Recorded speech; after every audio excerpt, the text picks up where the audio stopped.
বাংলাদেশ আওয়ামী লীগের কোনো নিয়তি নাই এই ইলেকশনে জয়েন করার, নিজেরা মারামারি করে। কিন্তু যখনই শেখ হাসিনা আসে তখন আবার তারা একসাথে হয়ে যায়। ইলেকশন মানে আমার কাছে ব্রাজিল আর আর্জেন্টিনার ফুটবল ম্যাচ। আপনি প্রথম বিষয় হলো আপনি যে নির্বাচন করবেন সেই নির্বাচনটি করার সক্ষমতা আপনার আছে কিনা, যেটা মাহবুব ভাই পয়েন্ট করেছে। দ্বিতীয়, এই নির্বাচনটি আপনাকে এমনভাবে করতে হবে, আমাদের সিদ্ধান্ত নিতে হবে আপনি কি 2014, 2018 এবং 2024 আপনি কি আরেকটি এরকম 2026 চান কিনা। আগে এই সিদ্ধান্তটাতে আসতে হবে। এই জন্য যে এই প্রতিটা ইলেকশন আসলে কি হয়েছে, কোনো অর্থে ইলেকশন হয়নি। এই প্রতিটি ইলেকশন, বিগত প্রত্যেকটি ইলেকশন কি ছিল, ইলেকশন মানে কি, ধরেন ইলেকশন মানে কিন্তু ওটা আমি শেষ মুহূর্ত পর্যন্ত জানি না, অথবা ইলেকশন মানে আমার কাছে ব্রাজিল আর আর্জেন্টিনার ফুটবল ম্যাচ, হ্যাঁ, যেখানে আমি বুঝতে পারবো না যে কে জিতবে, এরকম একটা বিষয়। এখন এই পরিসরে বাংলাদেশ পৌঁছতে পেরেছে কিনা। আমি বাংলাদেশের এই মুহূর্তে বিদ্যমান 3টি রাজনৈতিক দল, বাংলাদেশ আরও অনেক রাজনৈতিক দল আছে, আমি 3টি রাজনৈতিক দল, বাংলাদেশ বিএনপি, বাংলাদেশ জামাত ইসলাম এবং এনসিপি, এই 3টি রাজনৈতিক দল দ্বারা অত্যন্ত হতাশ। এই কারণে যে 5ই আগস্টের পরবর্তী সময়ে যেই রাজনৈতিক প্রত্যাশা বাংলাদেশের জনগণের মানুষের ছিল রাজনৈতিক দলগুলোর কাছ থেকে, একটা কথা না বলে পারছি না, এই কথাটা চাইলে কোটও করতে পারেন। সংকট কি হয়েছে যে আমি যখন এই কথাটা আপনারা যখন ছাড়বেন তখন ওই যে কারো না কারো ট্যাগ আপনারা দিয়ে, মানে যারা অডিয়েন্স তারা দিয়ে দেয়। আপনি শেখ হাসিনার বিচার করেছেন, বিচারের রায় হয়েছে, সেটি নিয়ে অনেক কিছু আছে ইন্টারন্যাশনাল মিডিয়াতে, এটা গত 2 দিন ধরে অনেক আলাপ হয়েছে, তো আমি এখন সেটা নিয়ে কথা বলতে চাই না।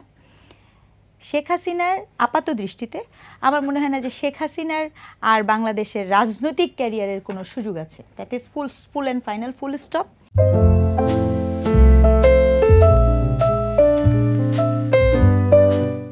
আমাদের পার্শ্ববর্তী একটা রাষ্ট্র আছে, যে রাষ্ট্রের কাছে শেখ হাসিনা নামক একটি তুরুপের টেক্কা আছে। এই তুরুপের টেক্কা এতই পাওয়ারফুল যে, কারণ এরা কি করে, এই যে বাংলাদেশের 3টি দলের কথা বললাম, তারা দেখবেন 5ই আগস্টের পরে, sorry to say with due respect, নিজেরা মারামারি করে। কিন্তু যখনই শেখ হাসিনা আসে তখন আবার তারা একসাথে হয়ে যায়।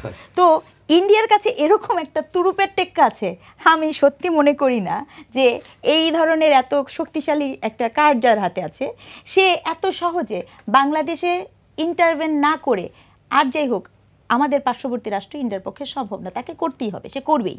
সো সেটাও একটা বিষয় আপনার ইলেকশনের সাথে খুব গুরুত্বপূর্ণ। আর তৃতীয় এই কথা আমি বলতে চাই, আওয়ামী লীগকে বাদ দিয়ে, এইবার খুব গুরুত্বপূর্ণ কথা বলছি, ব্যক্তি শেখ হাসিনার আপনি করেছেন, তার মানে কিন্তু আওয়ামী লীগকে বাদ দিয়ে আপনি ইলেকশন করবেন এরকম না গল্পটা। কেন না জানেন, 1971 সালে যখন জামাতে ইসলাম বাংলাদেশ হয়েছিল, তখন কি কেউ ভেবেছিল 2024 সালে জামাত ইসলাম এত ক্ষমতাবান হয়ে যাবে? না, ভাবেনি। ঠিক একইভাবে আজকে যে অবস্থানে আওয়ামী লীগ আছে, এরকম ভাবার কোনো কারণ নাই। রাজনীতি এমন একটা চক্রভিউ, আজকে আপনার মনে হতেই পারে, তার মানে এটা না, এটা নাই হয়ে যাবে। কিন্তু সবচেয়ে ভালো কি হবে জানেন, এই মুহূর্তে আপনি যদি সত্যিকার অর্থে যে রায়টি হয়েছে সেই রায়টির এক্সিকিউশন চান, আমাদের খুবই গুরুত্বপূর্ণভাবে উচিত এই ইলেকশনে প্রত্যেকটি দলকে সুযোগ করে দেওয়া। কারণ আমি যতটুকু বুঝতে পারি, বাংলাদেশ আওয়ামী লীগের কোনো নিয়তি নাই এই ইলেকশনে জয়েন করার, তাদের কোনো ইন্টেনশনই নাই, এবং আপনি দেখবেন তার ইও নাই। তো সেই জিনিসগুলোকে আমাদের একসাথে করাটা খুব জরুরি, এদেরকে সুযোগ দেওয়া উচিত। যদি আমি এটা এক্সিকিউশনটা করতে চাই, তখন হবে কি, মনোযোগটা ডিফারেন্ট দিকে থাকবে। এবং প্রতিটি দল, আই রিপিট, প্রতিটি দলকে দিয়ে আমাদের এমন একটি ইনক্লুসিভ ইলেকশন করা উচিত যে ইলেকশন নিয়ে আপনি কোনো কথা বলবেন না। তো এইটা না কনফার্ম না করা পর্যন্ত, নিরাপত্তা না কনফার্ম না করা পর্যন্ত আমাদের এই ইলেকশন একটা অনিশ্চিত ইলেকশন। আর যদি হয়েও থাকে, সেটি কতটুকু ফলপ্রসূ হবে আমরা জানি।